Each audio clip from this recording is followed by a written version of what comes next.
আমি এলিয়ানা, অমুসলিম, পেশায় একজন শিক্ষক। আপনাকে এই সুন্দর লেকচারের জন্য অনেক ধন্যবাদ। আমার একটা প্রশ্ন আছে। আমার মনে হয়েছে মুসলিম পুরুষদের একাধিক বিয়ে করাটা অনৈতিক আর অশ্লীল। আপনি এ ব্যাপারে কি বলবেন? আমি এ ব্যাপারে কারণটা জানি, তবে এখানে আপনার দৃষ্টিভঙ্গিটা জানতে চাচ্ছি। আর যদি কখনো খ্রিস্টান ধর্ম আর ইসলাম ধর্ম একত্রিত হয়, আমার মতে মুসলিমদের একজন স্ত্রী থাকাই উচিত। বোন, খুব সুন্দর প্রশ্ন করেছেন, খুবই কমন প্রশ্ন, খুবই গুরুত্বপূর্ণ প্রশ্ন। আপনি বললেন যে আপনার কাছে মনে হয় মুসলিম পুরুষদের একাধিক বিয়ে করাটা হচ্ছে একটা অনৈতিক কাজ, আর আপনি বললেন যে খ্রিস্টান এবং মুসলিমরা যদি কখনো একতাবদ্ধ হয় তাহলে খুব ভালো হবে। আমিও সেটাই করতে চাই, তবে একতাবদ্ধ হবে সত্যের উপর ভিত্তি করে, মিথ্যার উপর নয়। কোরআন হচ্ছে এই পৃথিবীর বুকে একমাত্র ধর্মগ্রন্থ যেটা বলছে মাত্র একটা বিয়ে করো। পৃথিবীতে আর কোনো ধর্মগ্রন্থ খুঁজে পাবেন না, হোক সেটা বাইবেল অথবা ধরেন রামায়ণ অথবা মহাভারত কিংবা বেদ, কোরআন বাদে আর কেউ বলছে না মাত্র একটা বিয়ে করো। হিন্দু ধর্মগ্রন্থ পড়লে দেখতে পাবেন, যদি হিন্দু ধর্মগ্রন্থ পড়ে দেখেন রামায়ণ, সেখানে শ্রীরামের বাবা রাজা দশরথ, তার একাধিক স্ত্রী ছিল। এরপর মহাভারত পড়লে দেখবেন শ্রীকৃষ্ণ, তার কতজন স্ত্রী ছিল? 4 জন, 10 জন, 1000 জন, তার ছিল 16,108 জন স্ত্রী। এরপর বাইবেল পড়েন, বাইবেল পড়লে দেখবেন সুলাইমানের 700 জন স্ত্রী ছিল। বাইবেলের কথা অনুযায়ী ইব্রাহিমের 3 জন স্ত্রী ছিল। তাহলে বাইবেলের কথা অনুযায়ী, ইহুদি আর খ্রিস্টান ধর্ম অনুযায়ী, একজন পুরুষ যত খুশি বিয়ে করতে পারে, 4, 5, 10, 1000, কোনো সীমা পরিসীমা নেই। ইসলাম একটা সীমা বেঁধে দিয়েছে।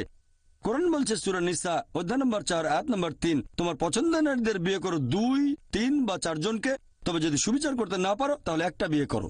হিন্দু ধর্ম অনুযায়ী, খ্রিস্টান ধর্ম অনুযায়ী একজন পুরুষ যতজন নারীকে ইচ্ছে বিয়ে করতে পারে, 1 জন, 5 জন, 10 জন, 20 জন, 1000 জন, 10,000, কোনো সীমা নেই।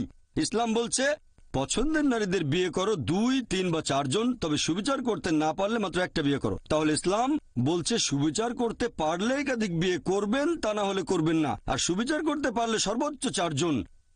এবারে আসুন দেখি কোরআন কি বলছে। পবিত্র কোরআনে সূরা নিসা অধ্যায় 4 আয়াত নম্বর 129, স্ত্রীগণের প্রতি সুবিচার করা কঠিন, সেজন্য তাদের থেকে পুরোপুরি মুখ ফিরিয়ে নিও না।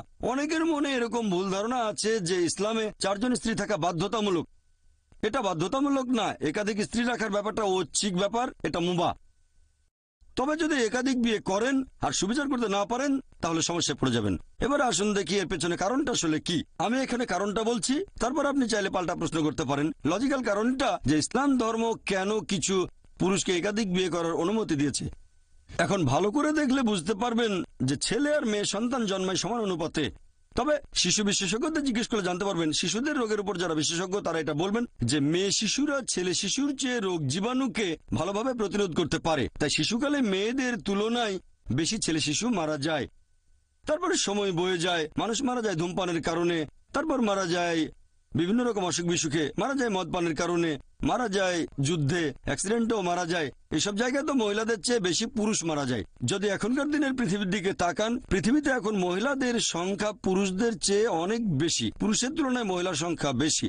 তৃতীয় বিশ্বের কিছু দেশ এটার ব্যতিক্রম, যেমন আমার নিজের দেশ ভারত, সেখানে মহিলাদের সংখ্যা পুরুষদের চেয়ে কম। এটার প্রধান কারণ হলো মেয়ে ভ্রূণ হত্যা করা আর মেয়ে শিশু হত্যা করা। যদি মেয়ে ভ্রূণ আর মেয়ে শিশু হত্যা করার মতো অশুভ কাজটা বন্ধ করা হয় তাহলে ভারতেও একসময় মহিলার সংখ্যা অনেক বেশি হয়ে যাবে পুরুষের তুলনায়। এখনকার পরিসংখ্যান অনুযায়ী শুধু নিউ ইয়র্কে পুরুষের তুলনায় মহিলার সংখ্যা বেশি প্রায় 10 লক্ষ। শুধুমাত্র আমেরিকাতে পুরুষের তুলনায় মহিলাদের সংখ্যা বেশি 78 লক্ষ। শুধু জার্মানিতে পুরুষের চেয়ে মহিলা বেশি 50 লক্ষ।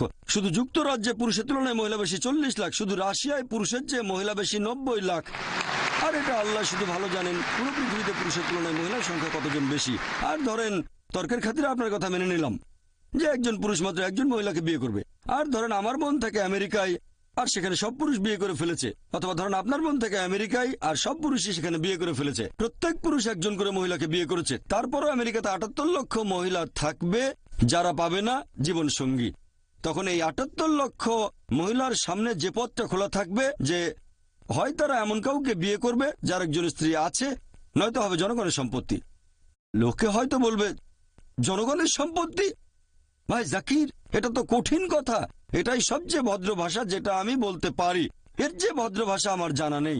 হয় একজন পুরুষকে বিয়ে করেন যার একজন স্ত্রী আছে, নয়তো হবেন জনগণের সম্পত্তি, আর কোনো উপায় নেই। তাহলে বুঝতে পারছেন যে আমেরিকার পরিসংখ্যান অনুযায়ী একজন সাধারণ আমেরিকান বিয়ে করার আগে তাদের গড়ে 8 জন যৌন সঙ্গী রাখতে পারে। কারো হয়তো 2 জন, কারো 10 জন, কারো বা 20 জন। বিয়ে করার আগে গড়ে 8 জন যৌন সঙ্গী থাকে। আর আপনি চাইলে যতজন খুশি রক্ষিত রাখতে পারেন, 1 জন, 10 জন, 20 জন, কোনো সমস্যা নেই। তবে আইনসঙ্গতভাবে একাধিক স্ত্রী তারা হজম করতে পারে না। যে কোনো ভদ্রমহিলাকে জিজ্ঞেস করেন, যদি কেউ একজন পুরুষের আইনসম্মত দ্বিতীয় স্ত্রী হয়, সে নিরাপত্তা পাবে, সম্মান পাবে, তার অধিকারগুলো পাবে। আর রক্ষিতা হলে সেখানে কোনো সম্মান নেই, কোনো অধিকার নেই, তাকে নিচু করা হয়েছে। তাহলে ইসলাম মানবজাতির সমস্যাগুলোর সমাধান দেয়। বর্তমানে পৃথিবীতে পুরুষের চেয়ে মহিলার সংখ্যা অনেক বেশি। আমার মতে ইসলাম ধর্ম কিছু পুরুষকে একাধিক বিয়ে করার অনুমতি দিয়েছে, যাতে করে মহিলারা ভদ্রভাবে থাকতে পারে। তা না হলে এটা সম্ভব নয়। আমি আপনার সঙ্গে একমত। আপনার কথাটা আমি মানিবন যে একজন মহিলা তার স্বামীকে শেয়ার করতে চাইবে না। আমি আপনার সঙ্গে একমত, মহিলারা স্বামীকে শেয়ার করতে চাইবে না কখনোই। আর সাধারণ পরিস্থিতিতে কোনো মহিলা চাইবে না যে তার স্বামী আরেকটা বিয়ে করুক। তবে ইসলামিক শরিয়া বলছে একটা বড় ক্ষতি ঠেকানোর জন্য ছোট ক্ষতি হওয়া ভালো। একজন ভালো মুসলিম মহিলা যে পৃথিবীর অবস্থা জানেন, সেই ছোট ক্ষতি মেনে নিতে আপত্তি করবে না। মানে স্বামীকে শেয়ার করা, যাতে বড় ক্ষতি ঠেকানো যায়, অর্থাৎ আরেকজন বোনকে যেন জনগণের সম্পত্তি না হতে হয়। হ্যাঁ বোন, আর কিছু বলবেন? আমি এটাকে অনৈতিক বলছি, কারণ যে মহিলার একাধিক পুরুষ সঙ্গী থাকে সে একজন খারাপ মহিলা, কিন্তু একজন পুরুষের একাধিক স্ত্রী থাকলে সেখানে কোনো সমস্যাই নেই, তাই না? এই প্রশ্নটা খুব সুন্দর বোন। আপনি প্রশ্ন করলেন যে কোন পুরুষের একাধিক স্ত্রী থাকলে সে কি ভালো মানুষ? না, একজন পুরুষের একাধিক স্ত্রী থাকলে কোনো সমস্যা নেই, তবে একাধিক স্ত্রী থাকলেও সে খারাপ হতে পারে। যেমন ধরেন আমেরিকায় কারো রক্ষিতা আছে, হয়তো 4 জন, 5 জন অথবা 10 জন। এমনকি ভারতেও সে একজন ভালো লোক না, তবে সে যদি হয় আইনসম্মত স্ত্রী, যদি সে বিয়ে করে, বিয়ের সময় তাকে প্রাপ্য অধিকারগুলো দেওয়া হবে, মোহর দেওয়া হবে, একই সময় সুবিচার করা হবে, তাহলে সে ভালো মানুষ। তবে আপনার পাল্টা প্রশ্ন যে মহিলারা কেন একাধিক পুরুষকে বিয়ে করতে পারে না, ঠিক এটাই তো আপনার প্রশ্ন, যে মহিলারা কেন একাধিক বিয়ে করতে পারে না, এই তো? আসলে আমি বলতে চাচ্ছি, যদি মহিলাদের সংখ্যা কমে যায় আর পুরুষের সংখ্যা বেড়ে যায়, তাহলে একজন মহিলার 2-3 জন স্বামী থাকতে পারে। খুব সুন্দর প্রশ্ন করেছেন যে যদি এরকম হয়, তবে আল্লাহ সুবহানাহু ওয়া তাআলা আমাদের সৃষ্টিকর্তা, তিনি অনেক ভালো জানেন আমাদের চেয়ে, তিনি আমাদের স্রষ্টা। এখানে কারণটা হচ্ছে আল্লাহ মহিলাদের শক্ত করে বানিয়েছেন। মহিলারা মেডিকেলি পুরুষের চেয়ে অনেক বেশি শক্ত। এটা কি জানেন? আমি একজন মেডিকেল ডাক্তার। মেডিকেলি মহিলারা পুরুষের চেয়ে অনেক বেশি দিন বাঁচে। আমরা ভাবি পুরুষের শক্তি বেশি, শরীরের জোরটা একটু বেশি, তবে মেডিকেলি মহিলাদের শক্তি বেশি। মহিলারা অনেক দিন বেশি বাঁচে। মহিলাদের গড়ায়ু পুরুষের আয়ুর চেয়ে কয়েক বছর বেশি। শিশুকালেও মেয়েরা তুলনায় কম মারা যায়। এবার আপনার প্রশ্নটা নিয়ে বলি যে ইসলাম পুরুষদের অনুমতি দিয়েছে তারা একাধিক বিয়ে করতে পারে, কিন্তু এখানে মহিলাদের একাধিক বিয়ের অনুমতি দেওয়া হয়নি কেন?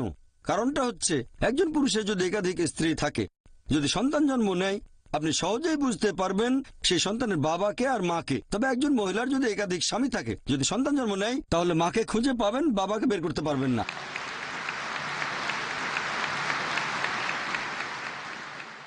তারপর সন্তানকে স্কুলে ভর্তি করতে যাবেন, এর বাবার নাম কি? তখন হয়তো 2টো নাম দিতে হবে। এখন মেডিকেল বিজ্ঞান অনেক উন্নত হয়েছে, যেমন ডিএনএ, জেনেটিক কোডিং। এখন বলতে পারবো বাবাকে আর মাকে, এখন সেটা আগে সম্ভব ছিল না। ইসলাম পৃথিবীতে আছে স্মরণাতীতকাল থেকে, এটাই একমাত্র কারণ নয়, এছাড়াও আরো কিছু কারণ আছে। প্রাকৃতিকভাবেই মহিলাদের তুলনায় পুরুষের যৌনতাড়না বেশি। তৃতীয়ত, একজন পুরুষ একাধিক স্ত্রী নিয়ে থাকতে পারবে, কিন্তু মহিলাদের জন্য একাধিক স্বামী থাকাটা কঠিন হবে, কারণ মহিলাদের মাসে রজস্রাব হবে, এমন সময় মানসিকতা বদলে যেতে পারে। এসব কারণে একাধিক স্বামী রাখাটা কঠিন হয়ে যাবে। এছাড়াও এখনকার দিনের বিজ্ঞান আমাদের বলে যে একজন পুরুষের যদি একাধিক যৌনসঙ্গী থাকে আর তাদের প্রতি বিশ্বস্ত থাকে, যেমন একজনের যদি একাধিক স্ত্রী থাকে, একাধিক যৌনসঙ্গী থাকে, আর তারা সবাই যদি একে অন্যের প্রতি বিশ্বস্ত থাকে, তাহলে সেই পুরুষের অথবা সেই মহিলার কোন রকম যৌনবাহিত রোগ হবে না। তবে একজন মহিলার যদি একাধিক যৌনসঙ্গী থাকে, যদি তার একাধিক স্বামী থাকে, তাহলে তাদের যৌনবাহিত রোগ হবে। প্রথমে রোগটা সেই মহিলার হবে, তারপর সেই রোগ তার স্বামীদের মধ্যে ছড়িয়ে পড়বে। তাই মেডিকেলি এটা ভালো নয় যে একজন মহিলার একাধিক স্বামী থাকতে পারে। আশা করি উত্তরটা পেয়েছেন।